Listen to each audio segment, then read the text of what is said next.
एक भाई दूसरे भाई के खून का प्यासा बन गया, पिता पुत्र के खून के प्यासे बन गए, पिता पुत्र में लड़ाई शुरू हो गई, भाई भाई में लड़ाई शुरू हो गई, भाई बहन में लड़ाई शुरू हो गई, माता पिता में लड़ाई शुरू हो गई। अरे प्रेमी भाई बहन, ये खान पान का असर है। पहले भी लोग गांव में रहते थे, पहले भी जब खान पान इनका शुद्ध था तो एक ही गांव में कितने मिलजुल के रहते थे।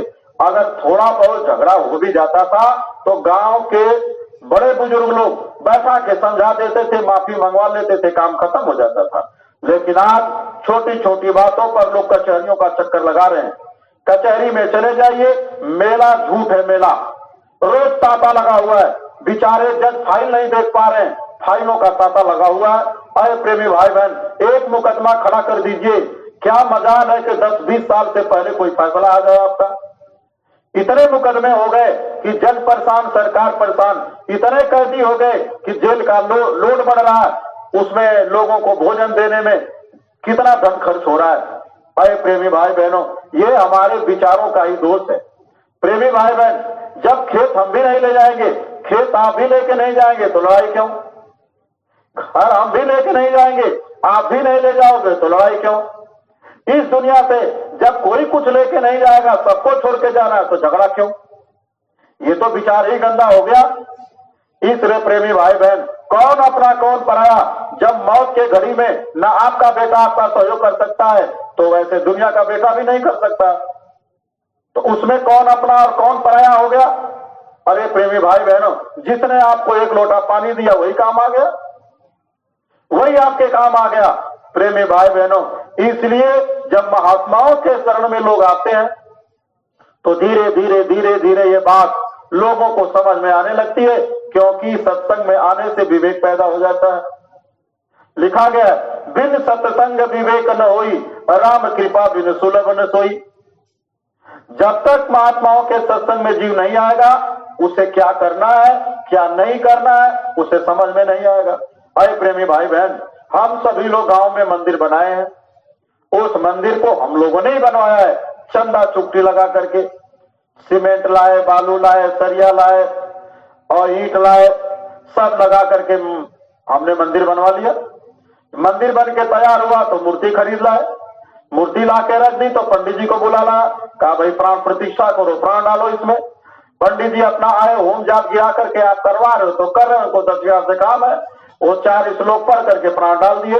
अरे प्रेमी भाई बहनों, अगर प्राण डाला जा सकता है तो आपके पिताजी तुरंत अभी 2 मिनट नहीं हुआ गए, उन्हीं को पकड़ के प्राण डलवा लो, क्यों जाने देते आप?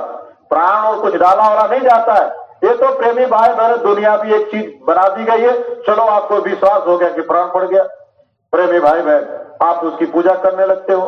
तो पहले क्या करते हो, मंदिर में जाके पानी से धोते हो, साफ सुथरा करते हैं, फिर इसके बाद फल फूल चढ़ाते हैं, मेवा मिष्ठान चढ़ाते हैं, साफ रखते हैं, मंदिर को गंदा नहीं करते। आप दिन भर साफ करो, सुबह शाम पूजा कर रहे हो। अगर आपके उस मंदिर में गांव का कोई मनबल लड़का मान लो उसमें टमाटर फेंक दे, गाजर फेंक दे, मूली फेंक दे, गोबर फेंक दे, और प्रेमी भाई बहनों ले जा करके भैंस का गोबर, गाय का गोबर उठा के मंदिर में फेंक दे, और आप शाम को पूजा करने जाओ और देख लो कि ये सब गंदगी किसने फैलाई, और आपको पता चल जाए कि फलाने लड़के ने किया है, तो आपको गुस्सा आएगा कि नहीं आएगा? तो गुस्सा आएगा। उसको खोजेंगे कि नहीं खोजेंगे मारने के लिए?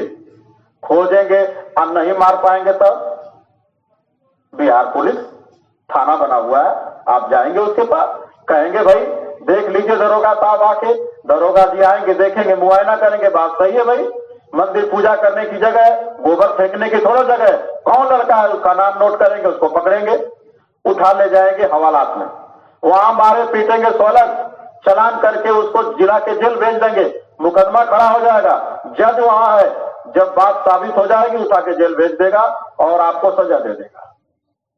ऐसा होगा कि नहीं होगा? और इस मंदिर में, जिस मंदिर को आपने बनवाया तो उसके लिए कानून यहां है, तो जिस मंदिर को भगवान ने बनाया क्या उसका कानून नहीं होगा? अरे प्रेमी बाबू, उसका भी कानून है। अगर भगवान के बनाए हुए मंदिर में आप अंडा डालोगे, मांस मछली डालोगे, शराब डालोगे, ताड़ी भांग डालोगे, सुअर डालोगे, पड़वा पड़िया डालोगे, मुर्दा लाके डालोगे तो ये कब्रिस्तान नहीं है, ये भगवान का बनाया गया हरि मंदिर है। इसको देव नारायणी शरीर कहते हैं। अरे प्रेमी भाई बहनों, इसको जिस्मानी मस्जिद कहते हैं, इसको गुरुद्वारा काबा कहते हैं। अगर आपको इसने गंदा किया, ये परमात्मा के भजन करने के लिए मिला है। यही तो रामचरितमानस में लिखा है, तेरे पूजन को भगवान बना मन मंदिर आलीशान, यही वाला मंदिर तेरे पूजन को बना है। और इस मंदिर को अगर आपने गंदा किया तो खुदा जिसको आप कहते हो, अल्लाह कहते हो, भगवान कहते हो, गॉड कहते हो, ईश्वर कहते हो, सख्त से सख्त सजा दी जाएगी नरकों में और आपको कोई बचा नहीं सकता है। यही बात महात्मा हमको आपको बताने चेताने के लिए धरती पर आते हैं, लेकिन लोग महात्माओं को पहचान नहीं पाते, उनसे लड़ाई झगड़ा कर लेते हैं। अरे प्रेमी भाई बहनों, इस संसार में महात्मा केवल जीव के जगाने के लिए आते हैं। ठीक उसी प्रकार से जैसे वृक्ष कबहू नहीं फल बके, नदी न संचय नीर, और परमारथ के कारण साधु धरा शरीर।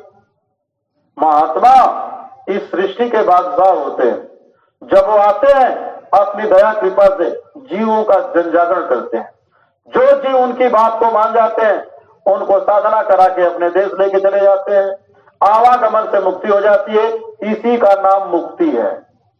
और यहां मुक्ति कब खोजेंगे? जब जीव यहां से चला जाएगा तब मुक्ति खोजेंगे। तब किसके पास जाएंगे? जैसे दादा चले गए, बाबा चले गए, तो नाती पोता बेटा उठेंगे, जाएंगे पंडित जी के पास, कहेंगे पंडित जी का क्या हुआ? कहा हमारे बाबा चले गए। एक हमारा वो कहेंगे हमारे पिता चले गए। तो क्या करने आए हो? कहा देखो किसी तरह से मुक्ति उक्ति उनको मिल जाए, कोई उपाय बता दो। कहा मुक्ति तो मिल जाएगी। कहा तब तो जल्दी करो, कोई उपाय कर दो। कहा एक काम करो, इतना सामान लिख देता हूँ, पीपल के पेड़ के पास लेके आ जाओ, मैं अभी तुरंत तुमको मुक्ति दिला दूंगा। कहा अच्छा, तो इतना सामान खटिया मचिया तोशक और बेड सब मंगा लेंगे। कहेंगे अरे भाई पंडित जी ये कौन मंगाए हो? तो सख्त तकिया रजाई। कहा वहीं भेज देंगे, वहीं सोते रहेंगे। वो बड़े पथरीली जमीन पे सोए हैं, एक खटिया वहीं भेजेंगे, तोशक भी वहीं भेजेंगे, रजाई भी वहीं भेजेंगे, सब वहीं भेज देंगे। और अभी लटके हुए हैं, जब तक हम उनको भेजेंगे नहीं तब तक वो स्वर्ग में जाने वाले नहीं है। तो नाती पोता जल्दी जल्दी सब व्यवस्था करेंगे बेचारे। चलो भाई बाबा स्वर्ग तो चले जाए, तब तो यहाँ खुशी होगी, तब तक दुख में बैठे रहेंगे गाल पे हाथ लगा के, जल्दी करो जल्दी करो, 10वां आ गया। फिर उस दिन ले जा करके पंडित जी का जैसे जैसे कहेंगे वैसे वैसे जजमान करता रहता है।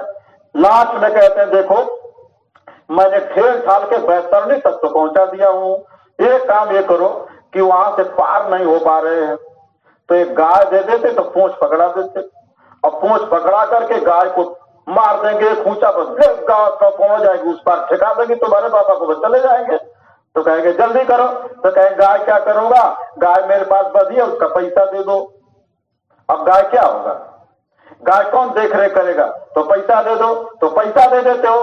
अरे प्रेमी भाई बहनों, पैसा नदी में डालोगे तो गल जाएगा कि रहेगा? दे दिया आपने।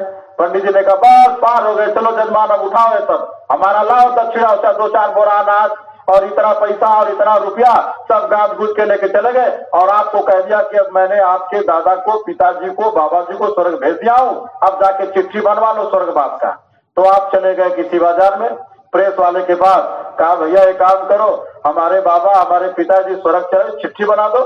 तो लिखेगा, बड़े दुख के साथ सूचित करना पड़ रहा है कि मेरे पूज्य दादाजी अथवा पूज्य पिताजी का स्वर्गवास हो गया। चिट्ठी आप बनवाते हो।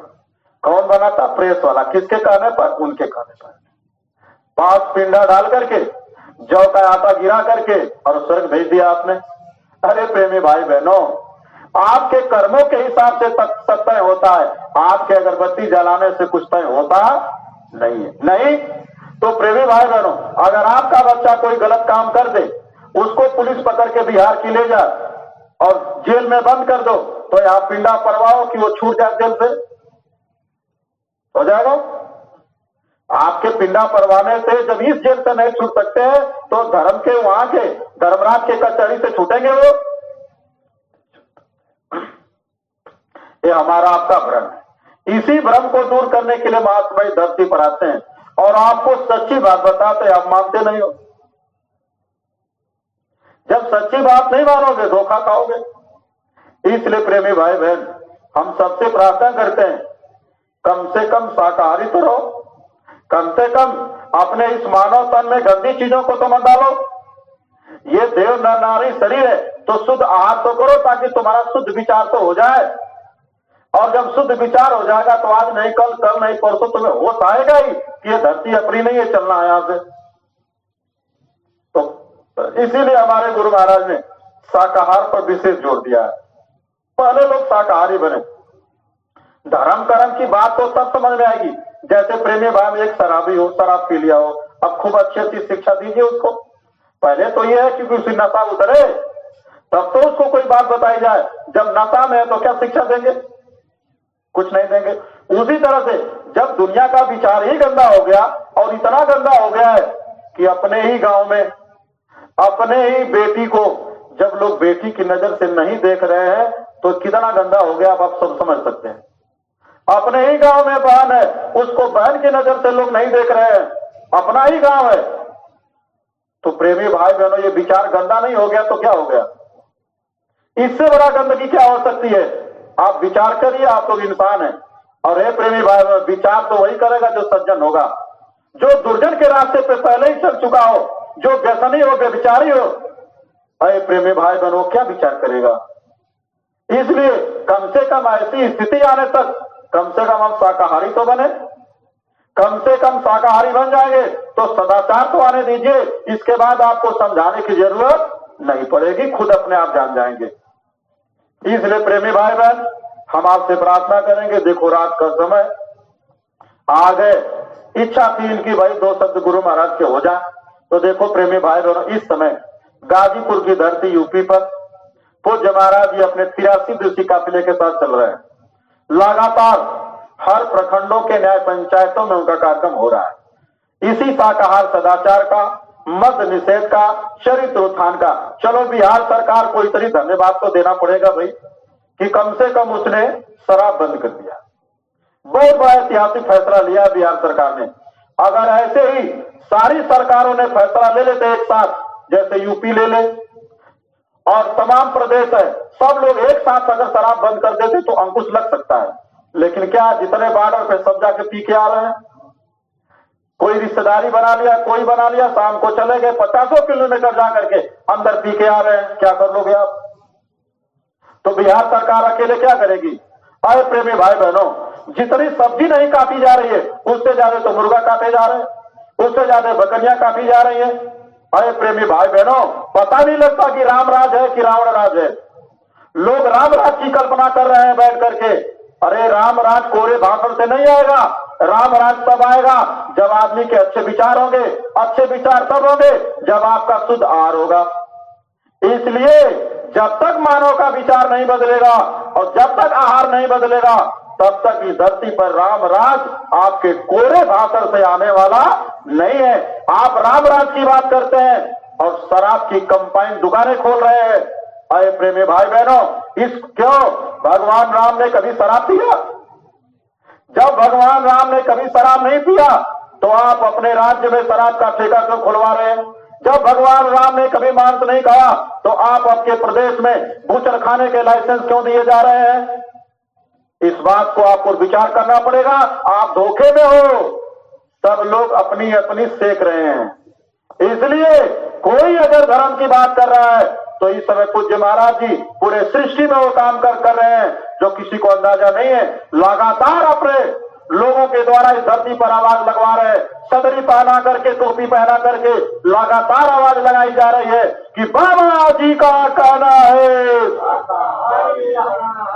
ये काम इस धरती पर हो रहा है। अरे प्रेमी भाई बहनों, इसलिए झूठे और कोरे भाषणों से राम राज हरगिज आने वाला नहीं है। राम राज आएगा, आप शाकाहारी हो जाओ, सदाचारी हो जाओ, धर्म में विश्वास रखो, देवी देवताओं को मानो, तब तो राम राज आ सकता है। राम राज का आना अच्छे विचारों का आना है, नहीं तो राम के समय में भी रावण जैसे असुर हुआ करते थे, कृष्ण के समय में भी कंस जैसे अत्याचारी हुआ करते थे। राम के समय में भी रावण का हरण हुआ, सीता का हरण हुआ, और कृष्ण के समय में भी द्रौपदी का चिरहरण हुआ। आताताई तब भी थे, आताताई अब भी है, लेकिन है प्रेमी भाई बहनों, ये तो आपके विचार बदलने पर ही संभव है। जब तक आपके हमारे विचार नहीं बदलेंगे तब तक इस धरती पर रामराज नहीं आ सकता। इसलिए प्रेमी भाई बहन, आप सबसे प्रार्थना है, शाकाहारी रहिए और दूसरों को भी रहने के लिए प्रेरित करिए। जितने भी प्रेमी भाई बहन आए हैं, आप सबसे प्रार्थना है, शाकाहारी का प्रचार आप साप्ताहिक स्तर पर बराबर फेरी लगाते रहिए। कोई बदले ना बदले, लेकिन आप अपना काम करिए। ये गुरु आदेश है, गुरु आदेश का पालन ही भक्ति है, भक्ति ही भजन है, और भजन ही साथ जाएगा। बाकी इस दुनिया का शरीर से कमाया हुआ धन आपके साथ नहीं जाएगा। आत्मा से कमाया हुआ धन आत्मा के साथ जाएगा। आत्मा का धन कमाने के लिए, आत्मिक लाभ देने के लिए पूज्य महाराज जी का आगमन होली के बाद बिहार प्रांत में होने वाला है। उसी का संदेश लेकर के बिहार प्रांत के दौरे पर पूज्य महाराज जी ने अपनी चिट्ठी भेजी है। उसी चिट्ठी को जगह जगह सुनाया जा रहा है। आप सबसे प्रार्थना है, इसकी तैयारी करिए। जब महाराज जी आपके पूर्वी चंपारण में आ जाए तो आप अधिक से अधिक लोगों को लेकर के पहुंचिए, ताकि लोग उनके विचारों को सुने और अपने मानव जीवन को सार्थक बनाए, कामयाब बनाए। इसी के साथ प्रेमी भाई बहनों, हम अपने वाणी पर विराम दे रहे हैं। हमसे कहने में और आपसे सुनने में होली का कार्यक्रम प्रेमी भाई बहनों 3, 4, 5 मार्च को मथुरा में 3 दिवसीय कार्यक्रम होली का मनाया जाएगा। हर साल होता है, होली के एक दिन पहले और होली के एक दिन बाद, और होली वाले दिन 3 दिन हमेशा से है। तो आप सबसे प्रार्थना है, नए जीवों को तैयार करके पूज्य महाराज जी दादा गुरु के भंडारे को 2 लोगों की अपील किया था। एक आदमी 2 नए लोगों